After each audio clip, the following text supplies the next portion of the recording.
Good afternoon, and welcome to today's webinar on fatal injury trends in the construction industry. I'm Scott Ernest, Associate Director for Construction at the National Institute for Occupational Safety and Health. It's my pleasure to moderate today's webinar. Today's presentation will be Dr. Amber Trueblood, CPWR's Data Center Director. Dr. Trueblood will be presenting on fatal injury trends from her recent Data Bulletin, and will also be sharing a preview of CPWR's forthcoming interactive construction chart book. After her presentation, we will spend some time answering questions. All attendees are muted for the duration of the event, but you should feel free to type in questions in the chat or the Q&A box. We will respond to as many pre-submitted and live questions as we can in the hour allotted, and we'll hold on to any we don't answer for future webinars. With that, I'll turn things over to Dr. Trueblood. Thank you, Scott, for the wonderful introduction. And you guys may also hear a voice pop up to interject if for some reason I'm speaking too fast today, just to make sure our translation is working and I'm not going at a speed they can't possibly keep up with. I do apologize if that happens. My grandmother's from New York, and I was taught to talk very fast, especially with 5 brothers and sisters. So it may happen. So I apologize in advance.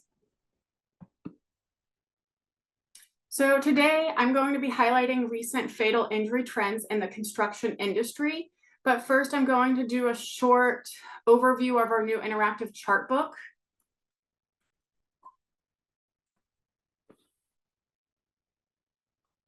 So first of all, I'm not sure how many of you are familiar with the construction chart book. I hope every attendee on here has heard of the construction chart book. That's me being optimistic.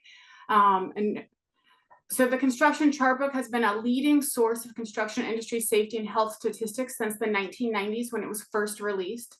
In 2018, or the 6th edition, we added an e-version of the chart book, which allowed users to use the browser to actually view all of the information, download charts and data files, in addition to a traditional PDF report or construction chart book. Beginning in 2021, as many of you know, we began developing data dashboards. Let me pause for a second. Okay, not relevant to us. Sorry, the chat was going off, so you guys check that for good information. So in 2021, we began developing data dashboards, which included historical chart book chapter content. If you've emailed for updated chart book data, you may have received a response back saying, hey, that is actually now on our data dashboards. And that was our original plan, is that these data dashboards would serve as a bridge between our historic chart book and a new interactive format. So one of the issues with our data dashboards, if you've seen them, they're just charts. So they average about 4 charts per page, and there's no interpretation of key findings. So that's up to the end user to actually understand what finding is important. A lot of people don't like charts. It breaks my heart to say that as a data person, but I'm realistic. A lot of people do not love charts. They like them for a visual representation, but they don't want to have to interpret what the chart is trying to tell you. So that brings in our interactive construction chart book, which is a combination of the traditional PDF, which you see here on the slide, which has an introduction, short key findings, and then an easy to digest, hopefully easy to digest chart included. And then on the other side, you see a screenshot of our interactive format, which includes the same, an introduction, the charts, and then on the left-hand side, you'll see key findings. And what you see the difference is that year filter shown will actually change both the key findings and the charts. So that's a very exciting upcoming product. And so for simplicity's sake, and because my week has been filled with technology failing, I'm not doing a live demonstration, which I was hopeful to do. But I just kind of take, the universe signs that a live demo was not the best idea for today. So we're just going to take a look at screenshots of the interactive component. However, if anyone wants a live demonstration or you want to test our pages ahead of time before they're published to get an idea of what they look like, feel free to email me or the data center team directly, and we can get you test links or set up a phone call. So as mentioned, the interactive chart book Key findings change with filter selection. That's the big add-on here. The contents high-level overview introduction. It's a little bit shorter than the traditional PDF. There will be a data dashboard that you're familiar with. The only difference now is that the data dashboard has charts, as you can see, and then the key findings on the left-hand side. All of the key findings that are bold and underlined, that text will actually change. In addition, all the technical information for my data individuals are there. So we have about the data source, definitions, and chart notes, our recommended citation, and a data file, because I know some of you do actually like to play in the data. So that is all going to be included on the same page. So here are two screenshots showing the dynamic capabilities of the chart book and how the key findings and charts update. So in the upper portion of the slide, you see that the construction establishments by payroll status page is defaulted to all years, all major subsectors, so the entire construction industry. And then below you see where the text says all construction, the year range that's included on this data dashboard, and then key findings that I have put into a red box. If you look on the bottom portion of the slide, you see the exact same data interactive page now where I've selected 2012 and 2013, and I've also reduced down to construction of buildings. And you will see in the corresponding text that is updated from 2012 to 2013, it's updated the industry or the subsector we're looking at. And then the actual key findings also updated with 23.1% of establishments being payroll for construction of buildings compared to 21.7% for all construction. And then it's hard to tell, but the chart did actually also update, but those percentages are close together. So you'll just have to trust me on that. So we're very excited about this new feature that will be coming out here in the next few months. So again, if you want to learn more about that, feel free to reach out to me. But while you're here, fatal injury trends, that's what you signed up for. So I didn't want to spend too much time on the demonstration and the interactive pages that are coming soon. So for the rest of today, I'm going to present on injury data and recent trends.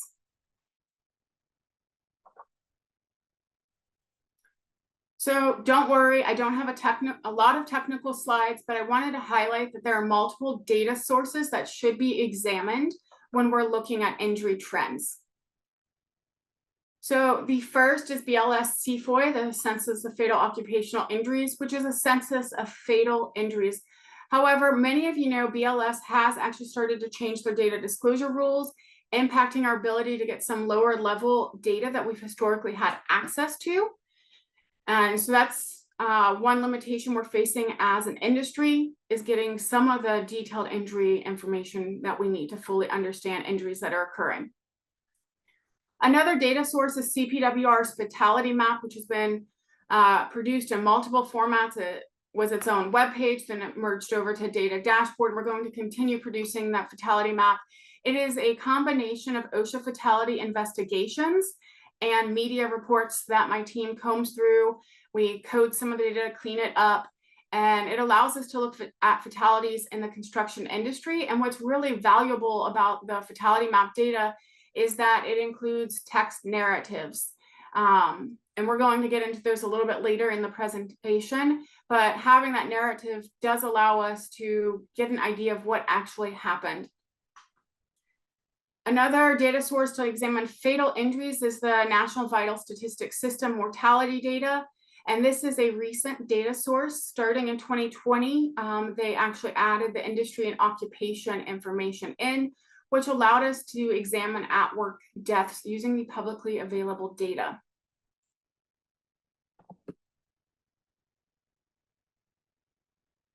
Another source of data are non-fatal injuries. So today we're focusing predominantly on fatal injuries. I'll talk a little bit about non-fatal, but it's really important when we're looking at fatal injuries that we also understand what's happening on non-fatal injuries. So two data sources is the BLS SOI data, which is actually a survey of occupational injuries and illnesses. There are some known underreporting issues with that data set, so it's better to look at, general trends being reported there. It's not a complete count as CFOI or census is. And then OSHA severe injury reports is another commonly used data source to look at those non-fatal injuries.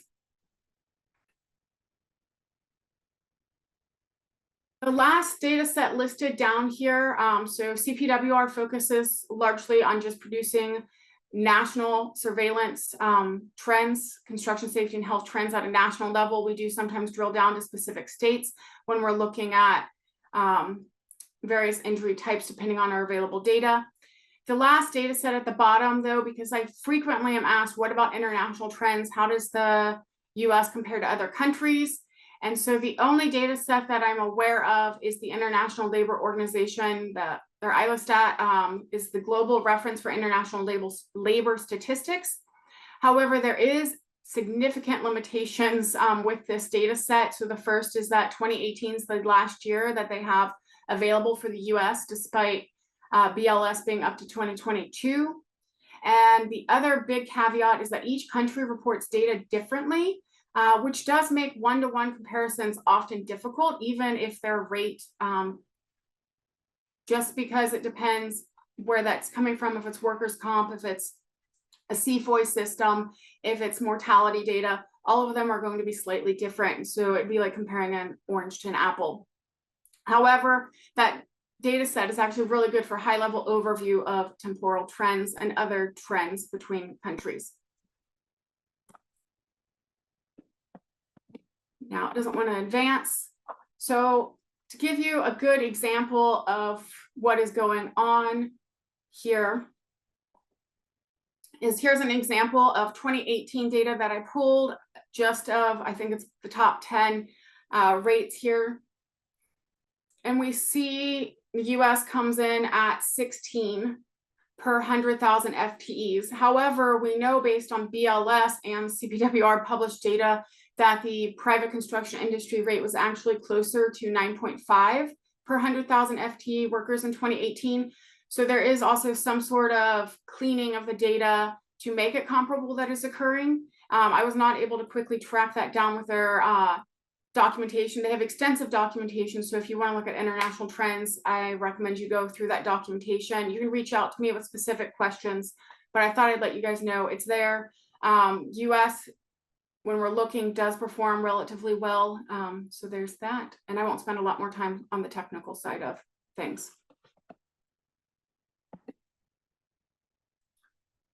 Okay, so as you can probably guess, based on the last two slides, I strongly believe in examining multiple data sets when reporting trends, which is why our most recent July Data Bulletin examined 3 data sources to look at fatal injury trends. So we looked at BLS CFOI data, CPWR's fatality map, and the NVSS mortality data, which I just mentioned above.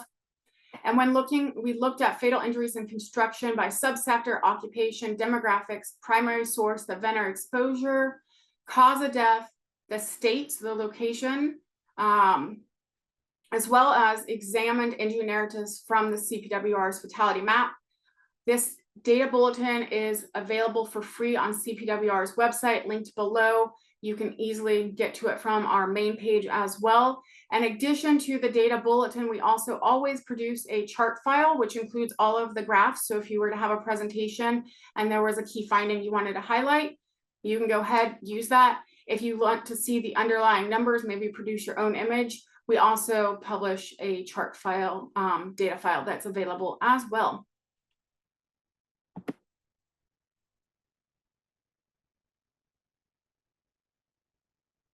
Okay, so one last technical note, then I promise we're going to just have fun with numbers. So you're going to see we report numbers and rates in our products. And I often am asked why. I am a trained epidemiologist, so to me it's second nature to always look at the rate. I realize that's not true for everyone. So I just want to go ahead and explain why we look at numbers. Numbers tell us, how many individuals were killed or injured, depending on the data source we're looking at. However, that doesn't account for the workforce. And so rates are very important as they start to put the number of injuries in perspective of the size of the workforce. In other words, rates provide context in which we can interpret the number of injuries and what it looks like for our workforce. So if we said 2 workers were killed, but our workforce, there was only, 10 workers, so that's 20%. Whereas if we say 2 workers and there were 1 million employees, that would be significantly different. And so that's why we do account for that rate there. And so that was a very crude example. That's not to be quoted, it was hypothetical. So now let's go ahead and have fun with our fatal injury trends. And I don't use fun for fatalities, I just use fun because I love data. So from 2011 to 2022, there were 11.7 thousand construction workers who died from an on-the-job injury. On average, there were about 980 fatal injuries annually, with a rate of 9.5 deaths per 100,000 FTEs. During this time period, the number of injuries increased 39.8% from 780 to about 1,100 deaths, as you can see on the chart. While the rate had a smaller increase at around 3%, going from 9 per 100,000 FTEs to 9.3. In the most recent year of data available, so 2021 to 2022, we're always running behind. Census will release 2023 data right around Christmas. So in the most recent year of data available to us, we saw the number of injuries increased about 8% from right around 1,000 to close to 1,100, while the rate increased 2% from 9.1 to 9.3 per 100,000 FTEs. So we are seeing an increase in both the number and the rate of injuries, which is something we need to account for.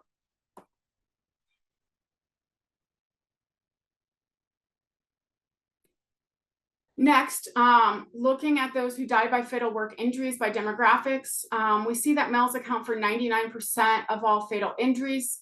I don't think this is too shocking if you look at the composition of the workforce. However, males' rate is 11 times higher than that of females, at 10.2 compared to 0.9 fatal injuries per 100,000 FTEs. Age was also something that we looked at. And so we did see workers aged 55 years or older had the highest rate of all age groups examined at 13.6 per 100,000 FTEs. We did lump into larger age groups. So in future work, we want to break that down a little bit so we can truly understand where the true risk lies. But those that were 35 to 54 years old had a rate 8.5 per 100,000. And those 16 to 34 years old had a rate at 7.4 per 100,000. So you see workers 55 years or older really did have a much higher rate when examined. Next, we examined ethnicity. And so we did really look at rate and count. I ran out of room here and I didn't want to just put a ton of words here. So in 2022, we see there were 679 fatal injuries among non-Hispanic construction workers and 408 among Hispanic workers. So when you're looking just at case counts, you would say non-Hispanic construction workers, they had more fatal injuries. However, when we get into rate calculation, which again accounts for the workforce, so the number of Hispanic workers and the number of non-Hispanic workers, we do see Hispanic construction workers had a fatal injury rate 1.2 times higher than that of non-Hispanic construction workers at 10.2 versus 8.7 per 100,000. And that has been a consistent finding across ethnicity for the last several years.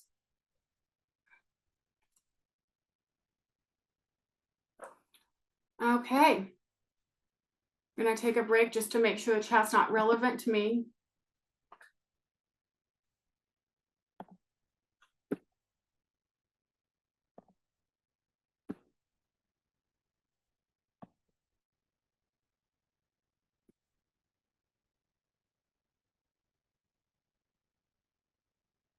So looking at fatal injuries in construction and extraction occupations, which I want to go ahead and just make a small note here. Everything up to this point and the remaining is specific to the construction industry. However, due to available data, we went back out to construction and extraction occupations because a lot of the data after 2018, so BLS started suppressing data in 2019, and we start to see that for occupations, just because once we start splitting by occupations, the overall count gets very small and potentially identifiable. So that has been suppressed.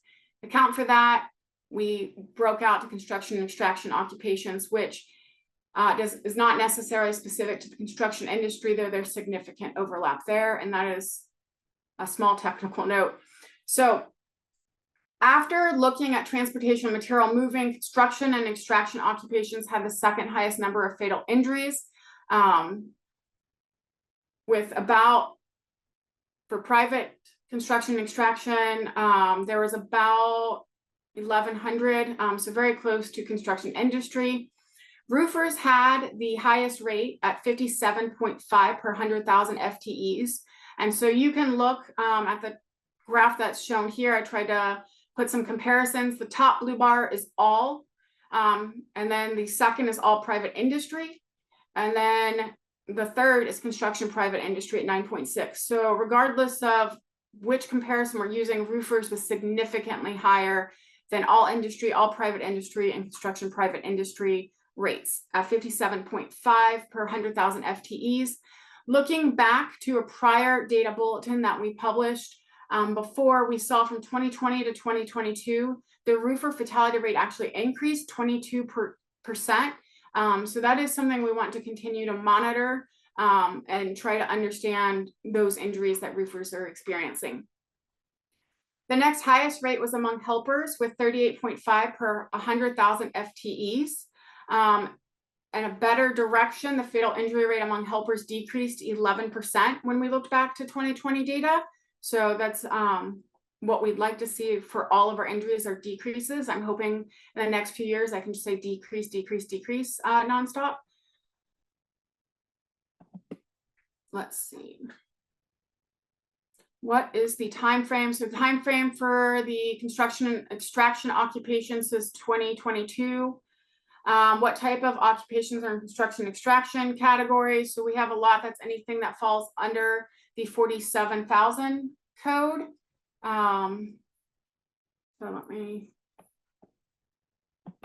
So those are roofers, helpers. We do get into those extraction occupations that would not be construction. So those were not shown here. And so there's a whole bunch of occupations that actually fall into construction and extraction that we did not show for space or because they've been suppressed due to small cell size. If there's a specific occupation you're interested in, please feel free to reach out to me directly. And so I hope I answered all the big questions that I saw there. If not, we'll have time for Q&A at the end.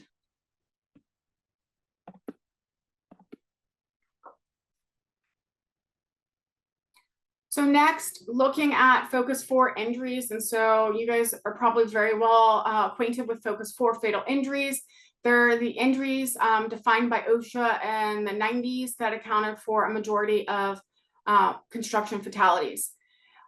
And so what we see is in 2022, Focus 4 injuries accounted for 62% of all fatal injuries. This is slowly decreasing over time.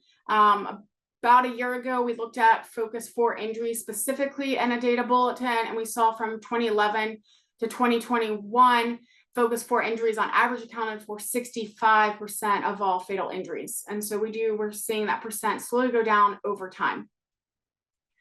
So Focus 4 injuries, what are they? They're your falls, struck by, electrocutions, and you're caught in between injuries. And when we break it down by our common event exposures under each Focus 4 category, falls to a lower level counted for 36.4% of all fatal injuries in 2022. Struck by is composed of two categories, but overall counted for 14.4% of deaths, with a slightly higher percentage coming from being struck by an object or equipment, and 6.2% resulted from a pedestrian being struck by a vehicle. Electrocutions is just the one event exposure to electricity, which accounted for 5.7% of our fatal injuries in 2022. And then our caught in between, again, there are two event exposure codes. So struck, caught, or crushed and collapsing structure, equipment, or material. It's a tongue twister, say that 10 times fast.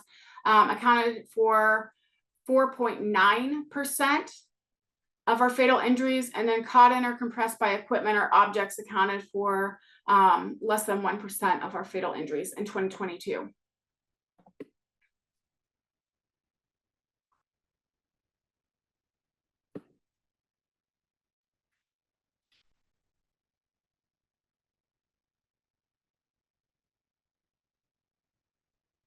Okay, I see some questions that aren't 100% relevant right now, but we'll circle back to those at the end. I'm trying to multitask, so if it's tied in, we'll address. If not, we'll save for the end. Hopefully make Scott and Jess's job a little bit easier tracking me.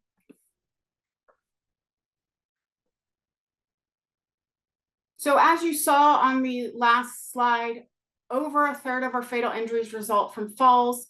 To respond to this and to provide some updated fall statistics, we did do a data bulletin in March that examined fatal and non-fatal falls in the US construction industry. And so that is again available online, but I just wanted to give a quick overview since this is also a top data request we get is what are we seeing with falls?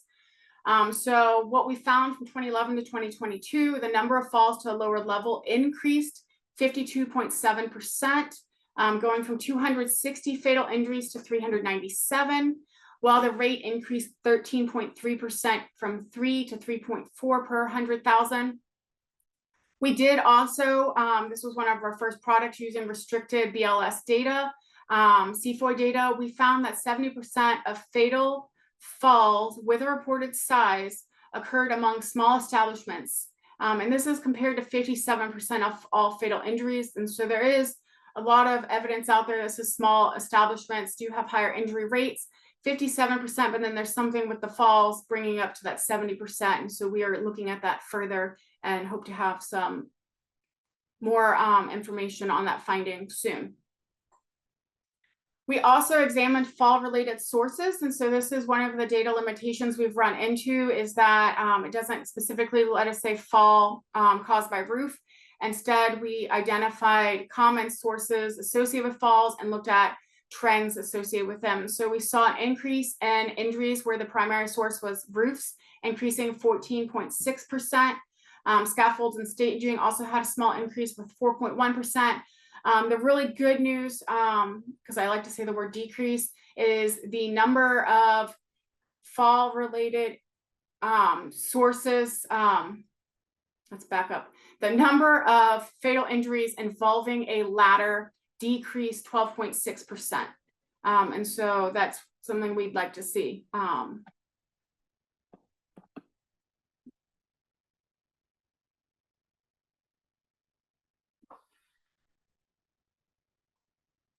So we just went through the focus for all event exposure. So before we get too far into other fatal injury trends, I did want to take a step back and go ahead and look at non-fatal injuries. You see a modified safety triangle here on the slide with the belief that a near miss, non-fatal and fatal injury. And so that we do need to understand non-fatal injuries and near misses to actually prevent fatal injuries. I also like to highlight as an injury epidemiologist that despite an injury not resulting in a death, a non-fatal injury can still greatly impact workers and their families as well as employers. And a lot of these injuries can have lifelong consequences that we need to understand. So in addition to preventing fatal injuries, we can also hopefully keep our workers safe and healthy long-term. And that's my injury epidemiologist rant for today. You guys get one of those every webinar.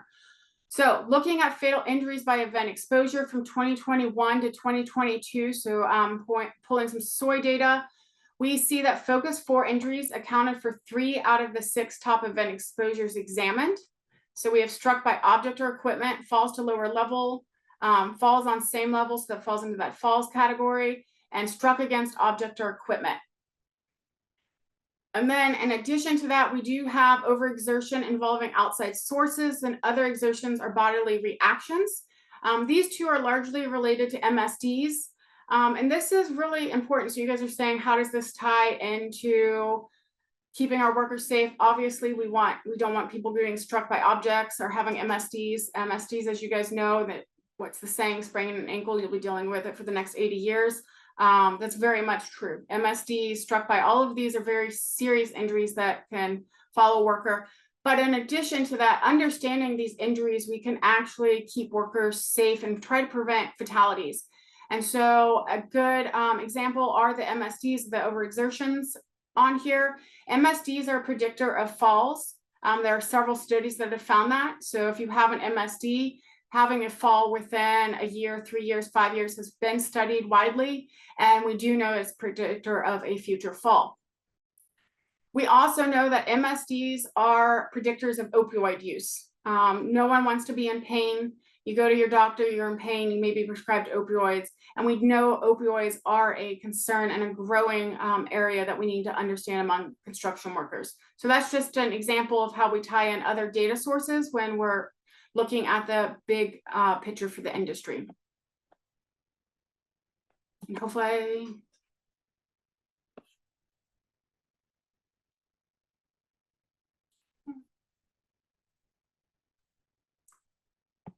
so I apologize if I went a little bit fast there. I saw a small ping to tell me to slow down. I get really passionate about data.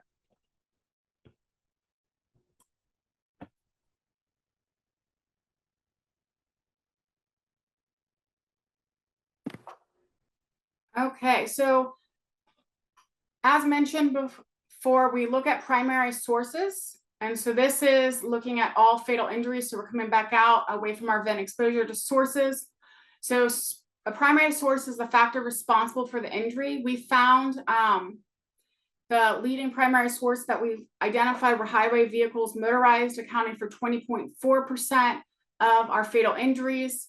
Other structural elements, which doesn't tell us a whole lot, but this includes parts of buildings or structures. So your doors, roofs, ceilings, elevator shafts, they accounted for about 18.1% of our fatal injuries. And then again, our ladders accounted for 8.2% of fatal injuries. And what's primary sources allow us to start to understand, again, those factors that were responsible for the ladder. However, we don't know on the, other structural element, what in the elevator shaft caused it, what was the actual event.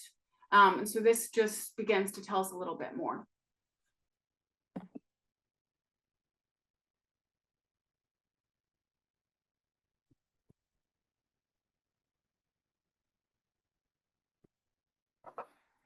Okay, lots of questions, which we anticipated, so we did keep this short. I promise there are about 5 slides left to get through, and then we will go straight to Q&A.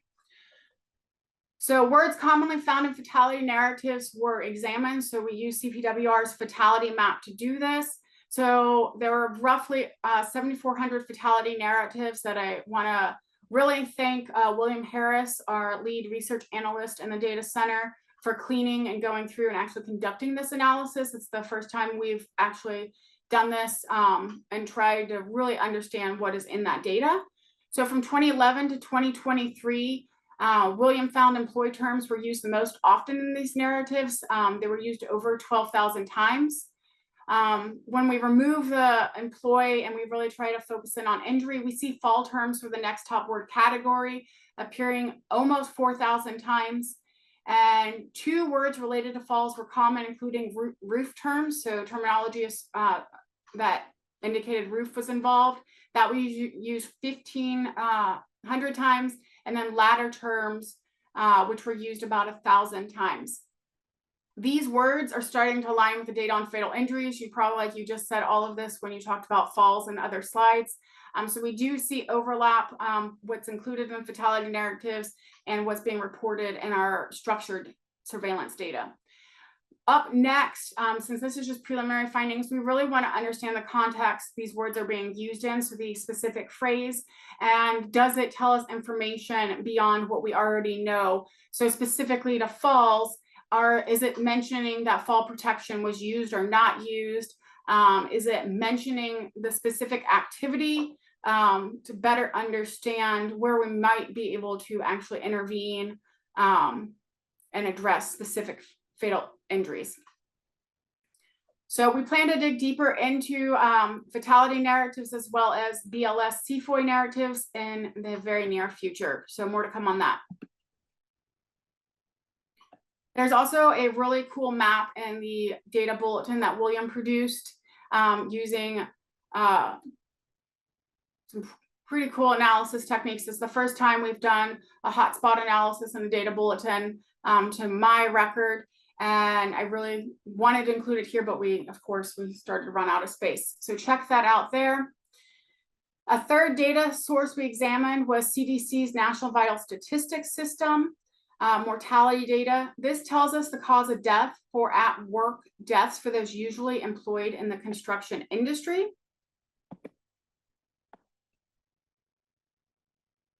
And so I want to go ahead and, usually employed in the construction industry. This definition does differ from other surveillance data sets, as it does not tell us their current work status. So we do restrict to those 16 to 64 years old to try to get those traditional working age individuals, but that is one of the limitations to this data. But despite that, it does give us a lot of great information. So as you can see here, it starts to describe the specific fall. So we see fall from, out, or through a building structure, other fall from one level to another, accidental poisoning by an exposure to narcotics and hallucinogens is provided here. And these are just the top 3 for our age group. So you can imagine we get a lot of great detail from this data set. And so looking at trends in 2022, we see the same top 2 causes for falls for both workers aged 16 to 34 years old and 35 to 64 years old. However, the third leading cause you can see differs. So 35 to 64 years old, the top 3 were all fall related, whereas 16 to 34 years, that third leading cause of death for at-work deaths were accidental poisonings by and an exposure to narcotics and hallucinogens. This is something, as you guys know, very important. Overdoses emerging. We really want to know how to monitor this. And this is one of the best data sets to do so besides NVDRS data. And so as a note, this X42 ICD code, I'm not going to keep saying it, is one of 20 ICD-10 codes used to define an overdose death. So we are seeing, overdoses coming up in our top causes of death among construction workers at work. So this is not, they worked in construction, they were at home. These were actually at work on site. Let's see.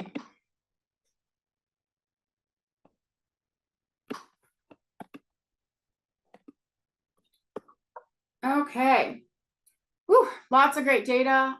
Hopefully I didn't lose any of you. I did, on the last 2 presentations, offended people with data. So I apologize if I offended you. I'm a data center director. Try to keep it minimal, but data, it's what I do. So lots of great data. I only presented a selection of key findings because I wanted to make sure we had time for Q&A. So I do highly suggest you take a look at the full data bulletin when you have time. If you're just like, I'm anti-data bulletin, I just want you to tell me, I'm happy to jump on another call at any time. Or if there's data that you need specifically for your job within the industry, feel free to reach out and I will try my best to get that to you. But today I wanted to really end on the so what. Why did I spend most of today's webinar going through fatal injury trends? Why did Jess ask me to do that? And why is it a large portion of what I do in my position at CPWR? So ultimately, we want to assess patterns in our injury surveillance data, which can actually help us identify and monitor risk factors. And using that information by the industry, so not just CPWR, all of our partners that are on today, everyone that's on, using this information to actually guide prevention and intervention efforts. And then in the future, once we really say, hey, we're doing this and we think we're preventing X type of injury, or we're hitting this demographic, we can go in and actually evaluate those efforts using this surveillance data and hopefully see reduction in the types of injuries that we're targeting. So CPWR's research to practice team, they do a phenomenal job of taking relevant research and distributing it in easy to digest formats. I send them some bullets every time we publish something, and they'll put that on social media, or they take it and flip it. Jess has a ton of hazard specific resources she's designed. She'll come and ask for statistics to support, but I highly recommend you guys check out this hazard specific page. I do want to note that due to the volume of resources Jess's team produces, this may not be a comprehensive list. There are a ton of other web pages dedicated to specific topics that I'd also recommend you check out. I think if Jess were to list everything on one web page, we would probably break CPWR's website, and I don't think our developers would be too happy with us. That's just a theory. I don't think we should test it though.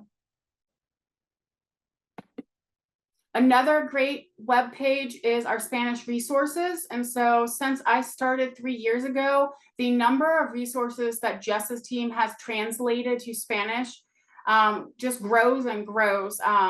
You know, it started off with a few here, then she tripled that number, quadrupled, and I feel like almost every single thing she's producing is coming out in Spanish, or that's what she's working towards. So she has that all available on one web page, and she's continually adding to it as well. The last web page, just because we're talking about aging workers earlier, and I was involved in this one. We have an aging workers web page that has a ton of really great information on there. This was a collaboration between CPWR, NIOSH researchers, and Rosie Sokas, who I know is on here. And I may also be biased because it links directly to our aging workers data dashboard, which was designed to complement the work going on here. So before we open up for questions, I'll let Scott and Jess hop on if I said anything that they want to correct, or Jess, if I misspoke on your R2P resources. I know it's always hard to hear someone else talk about your projects. Not at all. Thank you for sharing. Yeah, thanks, Amber. That was great. Lots of good information, and we got a lot of questions to go through. So there were some that came in advance. I think I'll start with a few of those and then jump over to, we've got questions in both the chat as well as in the Q&A. Let's see here. I guess the first question, could CPWR track accidents related to the wrong fall protection being used? And they have an example of vertical fall protection versus horizontal falls. So I don't know if you want to take a shot at that, but that was one that came in advance.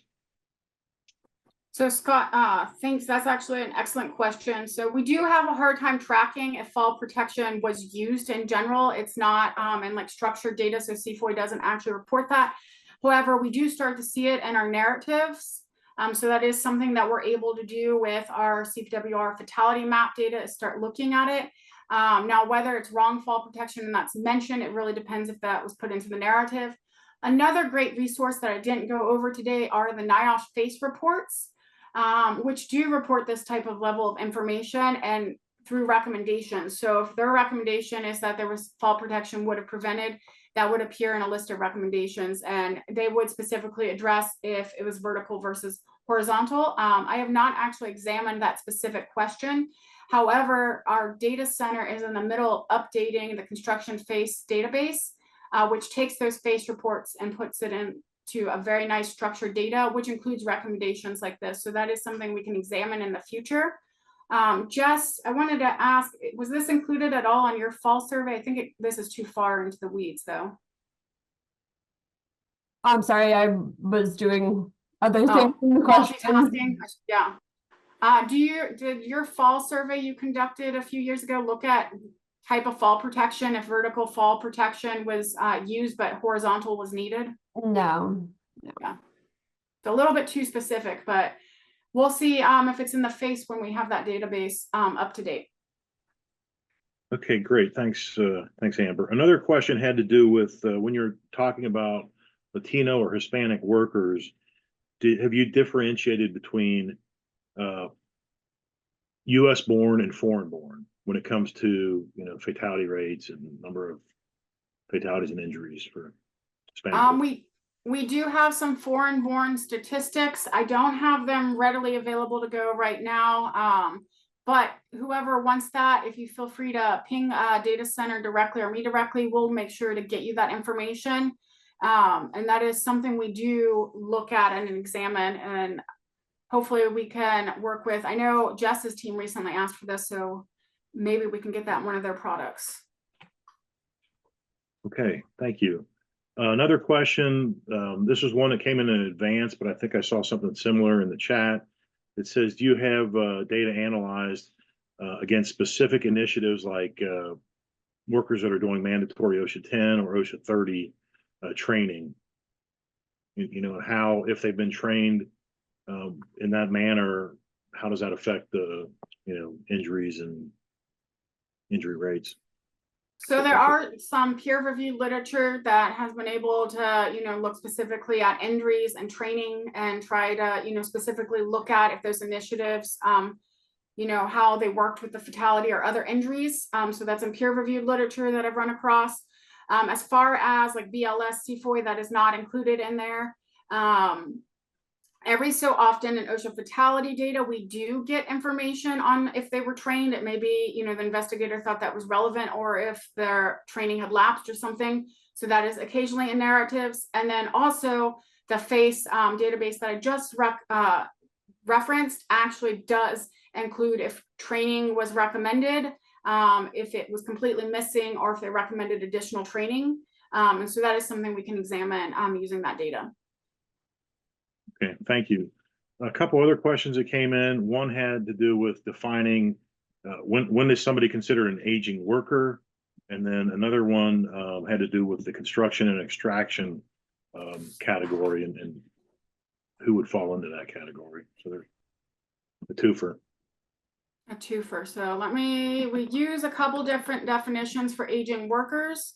Let me see which one was used here, because I don't want to go off my memory. I was up at 1:30 driving a toddler around Maryland and DC because, yeah, she was hysterical.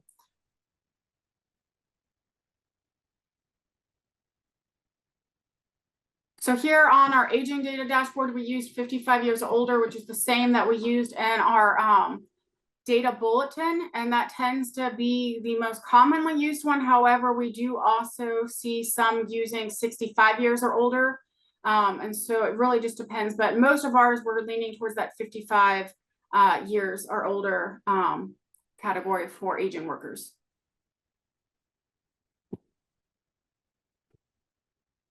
So good question.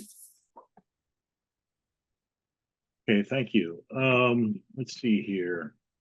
Another question, this came in on the chat. Considering the roofing risk, do you plan to break down analysis among roofers and roofing? Is residential roofing the main cause? What is the prevalence of anchor points for personal fall arrest systems in residential roofing, for example? There's a number of questions in that. So yes, we do plan to continue to look at falls. We have specific micro data access to CFOI data to examine fatal falls that would allow us to get some of this information at a higher level, with roofers being an obvious occupation that we want to better understand. So yes, we are planning on some work there. We've also, as far as anchor points, again, that's getting a little bit too specific in the data, but it may be in our narratives or FACE recommendations. So that is something we can take a look at. Okay, thank you. A couple other questions have to do with data on cranes and crane fatalities, or issues related to rigging and different pieces of equipment that could cause injuries or fatalities. So is that something that has been looked at in detail? I did do a crane data request. I want to say recently, but time is blurred. So we can pull high-level crane fatal injuries. So if that's something that you're interested in, reach out to me. I can track down that data request. We don't have anything recently published. I believe Jess has crane-related resources. And so we can also get you that via email. Okay, thank you. Another question, this is one that came in advance, has to do with the fatal four, and the question is, should the fatal four be revamped? And I had a few thoughts on that I wanted to offer. One is, when you think of the fatal four, those represent the causes of the largest percentage of fatal injuries due to the traditional hazards. But there's also very big problems with suicides and overdoses. So there is definitely a lot of attention being paid to that now, as there should be, because it's, the numbers are actually several times higher than the numbers we see for the traditional causes of fatal injuries. But it's also a little bit of an apples and oranges thing, because there's a lot of other factors that would go into suicides and overdoses that may not be present for the traditional causes of fatalities in construction. The other thing I would say is that a number of years ago, AIHA developed a document related to the focus for health, and that, I don't know if you're familiar with that document, but it outlines for health related issues, manual material handling, heat, air contaminants, and noise. And so again, there's a lot of focus on the fatalities caused by traumatic injury, but also these health issues are very important as well. And I don't know, Amber, I don't know if you want to add anything to that, but. Yeah, I just was popping in the health focus 4 link in there for anyone. Jess, I think, might have to share it out. But I do think that we should be constantly monitoring emerging and new hazards. Scott brought up several, the health hazards, the mental health, all of that. And I think whatever we do, it should be data driven. And so a lot of people lose focus that OSHA, when they defined, it was data driven. It was that these 4 hazards accounted for majority of our construction worker fatalities at the time. And since now we are seeing that percent slowly, drop down, it may be time to reevaluate what's included there. And how do we account for different, causes of death? Because obviously CFOI data and our overdose data are not directly comparable, but how do you, figure out how to prioritize there, or does it make sense to have hazard focus 4 and health focus 4 as we currently do? So those are sort of my thoughts, but it should all be data driven at the end of the day. Thank you. Another question came in on the Q&A is, do you see differences in trends when comparing CFOI data and NVSS data? So overall, when we look at the top causes, no, we don't see drastic differences. We do get into that a little bit more in the data bulletin. We do start to see some of the overdose codes pop up that we don't see in BLS CFOI data, because a lot of that is suppressed due to smaller counts. Suicides, things like that, we can start to see in the NVSS data. So we see some small differences there. We also see in NVSS that there are ICD codes because can often give us greater detail, but overall the trends are very similar in what is being identified across data sources. So that was a good question. I missed that one. Another one that came in on the Q&A is, do you know if the Hispanic workers were temporary workers, or temporary workers being considered or counted? We do not have that in the BLS CFOI data, but that is a good area and good question, something that we do want to understand when we're looking at the workforce and injuries among them. Okay, thank you. Another question that had come in advance has to do with traumatic brain injuries. It said, I'd like to see updated data from the CDC's 2016 report on traumatic brain injuries in construction. Any plans to do work in that area? So I do know Jess's team did recently ask for some TBI related deaths for, I believe an infographic is what Rosa said, but Jess can correct me if I'm wrong. So we do have some numbers that I can provide, not readily accessible right now. I would ask that you message me directly. It does get a little convoluted in the definitions. And so I am a methods person, so I want you to understand, what the numbers are showing. So if you reach out to me, I can get you that information. Okay. Another question on the Q&A, are the helper construction trades that we saw in the earlier data referring to inexperienced apprentices? For example, electrical apprentices. I'm curious because the low electrician numbers versus the high electrocution numbers in different graphs. So helpers,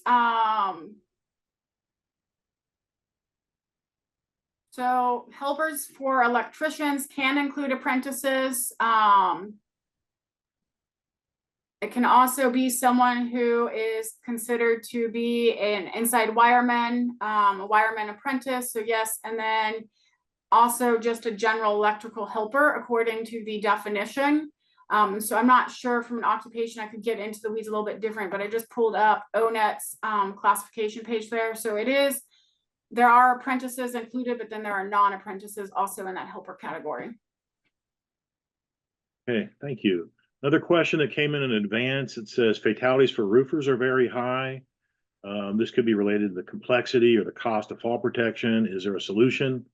My thoughts on that are, one, that when we're looking at controlling any hazard, we recommend, following the hierarchy of controls. And so there's different levels within the hierarchy. If you focus on the top of it, that tends to be more effective than the bottom. And so, being tied off and harnesses, it's important to do that. However, there's other approaches to it. And one thing we've tried to do more recently is put greater emphasis on prevention through design, which is at the top of the hierarchy. Other countries require prevention through design. Like, for example, the UK has had regulations in place for 20 years. A lot of the large construction companies in the US are doing it here as well. And so we're doing a fair amount of work in that area to encourage more emphasis on prevention through design. If you design out the hazard or eliminate it, you can prevent the injury or fatality. So I don't know if you have anything to add to that, Amber, but that's my thoughts on it. No, I think you just hit that right on the, so no, nothing to add there. Scott, Amber, I'm going to jump in just in case anyone on this call possibly doesn't know about stopconstructionfalls.com. I can't imagine that anyone on our webinar doesn't already know about this website, but it's not only the main website for the Falls campaign and stand down, but it's also just sort of a home for everything fall prevention, fall safety related. I did put a link directly to a hierarchy of controls for fall safety that CPWR, NIOSH, and others created together, but there is a lot of stuff on there, including planning documents that start really basic for maybe small contractors, particularly those in roofing and residential area who don't have time to fill out our more complex 14-page fall prevention and rescue plan. So really any level can get started, and there are really, we know how to prevent falls. It's not something where we need additional technology. We don't know what the right way to do it is. So it's just about getting the information out there and getting folks started. It doesn't have to be tedious. So just want to shout out that website and encourage folks to check it out if you haven't already. It also, we redid it recently, and now the whole thing is available in Spanish via Google Translate. So just wanted to mention that as well. Thanks. Oh, and also I see somebody raising their hand. I must not have turned that off. Attendees are muted, so if you do have a question, please type it instead of raising your hand. Thanks. And then Jess, I know we're running out of time. A lot of people I know are double booked, triple booked these days. So I just wanted to get on because I see a lot about specific types of injuries that I didn't cover today because I try to stick to a high level overview. If you have specific questions, please feel free to reach out to me directly and I will respond to that. That is actually one of my job duties at CPWR is to respond to data requests. So if you have them today, you have it in 6 months, you have it in 3 years, feel free to reach out to us. You can always reach us at datacenter@cpwr.com and someone from my team will respond, or you can reach me directly at trueblood@cpwr.com. If you Google Amber Trueblood, it's the one that does injury research, not the photographer in California. So just thought I'd throw that out. Any other questions, Scott, that you saw that urgently needed to be addressed?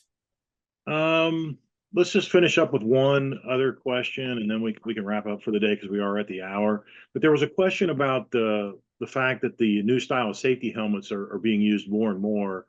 And the question had to do with, are we seeing a reduction in head injuries related to usage of a more protective helmet? I don't know if you want to have any thoughts on that, but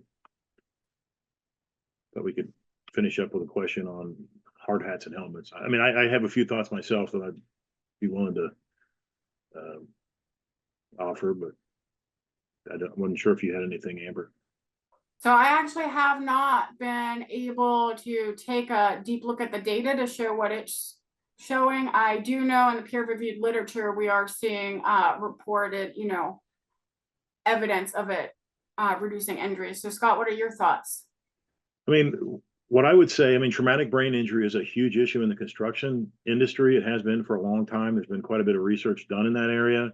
And that's why there's considerable work going on looking at the performance of the newer helmets. And many of the newer helmets are significantly safer and can protect from traumatic brain injury, for struck by issues, and from falls.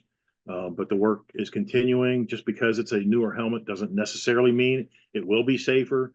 There's data showing that there's a difference between type 1 and type 2 helmets, and if you fall or you're struck by and the helmet comes off because you weren't using a chin strap, that can play into it. So there's a lot of different factors that go into it. But in general, the fact that there's a lot more of these more modern helmets being used is a good thing, because they tend to provide better protection. We are continuing to do work in this area. CPWR has put out guidance related to selecting helmets. And I know Virginia Tech is working in this area, and I think they're going to be doing comparisons of a variety of different helmets from different manufacturers. So overall, it's a good thing, and I think it's a positive for the industry for sure. So with that, I just want to thank Dr. Trueblood. Thank you for your presentation. Thanks to Jess and CPWR for hosting, as well as for everybody who's called in, and lots of great questions that were offered today. So with that, we'll wrap things up, but thanks for participating. Take care, everybody.